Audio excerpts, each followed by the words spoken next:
The PC Engine was developed by Hudson Soft together with NEC, who made the PC-88 and PC-98. It was released in 1987, and it was a huge deal when it came out, since it was among the first 16-bit consoles, sort of. A lot of people say this console is actually just a souped-up 8-bit system, not really 16-bit. Still, it was marketed as such, and it beat out the Sega Mega Drive by a year. This gave it a huge advantage of the competition for anyone who wanted the latest and greatest consoles. Just 1 year after the console's launch, they released the PCEngine CD attachment, similar to what Sega would do with the Sega CD a few years later. This attachment let you play CD-ROMs with much more storage space. Outside of Japan, it launched at the same time as the Sega Mega Drive or Genesis in North America, and there it was called the Turbografx 16, and it did not take off, even with the CD attachment. It just didn't do very well outside of Japan, and it's a shame because it's a really cool console. I want to focus on an obscure game I came across when sifting through old PCEngine CD games with a friend. GötzenDiener was released in 1994, developed by Gainax and Studio Alex. The story was written by award-winning author Hiroe Suga, the wife of Gainax's founder Yasuhiro Takeda. The game begins with a moody and atmospheric cutscene. I've tried to translate everything to the best of my abilities, and I've used a translated guide of the game to help, but please let me know if I got anything wrong.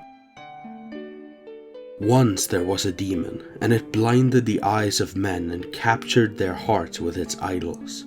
A king shall arise from among the mighty. This shall not be sealed. Blessed are you, blessed are you.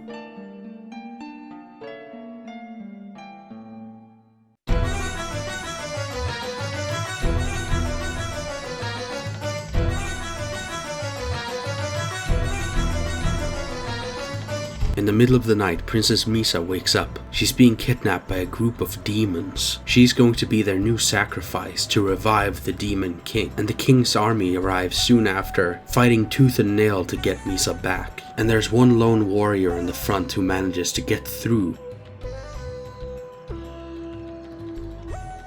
defeating the monster, but our hero then succumbs to his wounds. Pressing the D-pad reveals that you play as the Princess Misa. She now has to fight her way out, taking what she needs, making her clothes more appropriate for combat, and vows to escape and fight any who stand in her way.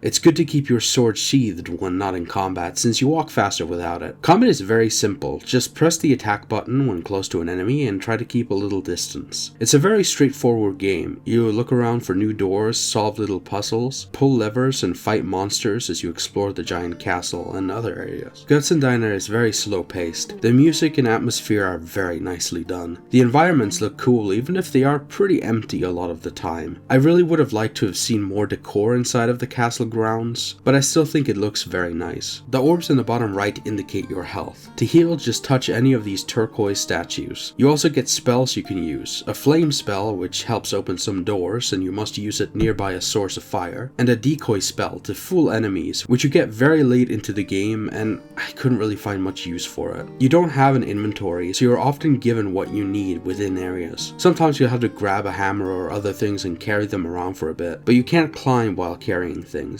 A lot of puzzles are about moving things to open a door or cutting things down. As we get through the tower we started in, we get to see this really nice aquatic cave section. Something about this area I just really love. It's such a vibe and the colors are very pretty. The music is so tranquil, I really vibe with it. The creature designs also get a lot more fun as we go on. They're well detailed sprites, even if the combat remains very simple. I really love this little shadow puzzle. I don't know why, but something about puzzles like this tickles my brain. Much further down in an area almost engulfed in flame, there's a lot of these weird teleporters that can be a little confusing to deal with. I recommend making a map or using a guide for this. Later we come across a new entity who begins to speak. I voiced this together with my friend Ellasent, who also did stuff for my Rent a Hero video.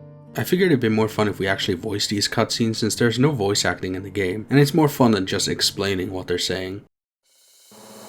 We were your gods. But your ancestors wanted to take the pearl from us. What do you mean? A pearl? With the pearl we became gods who could grant the wishes of man. Your royal family branded us as demons, and we were sealed away. They stole our power. We had accepted this fate and began our eternal slumber. Until now. The demon-sealing royal family has grown so mighty that the people are frightened. They are secretly seeking salvation. The voice of the voiceless has come to us, and those above have plotted to resurrect us. No! That can't be! Is it really true?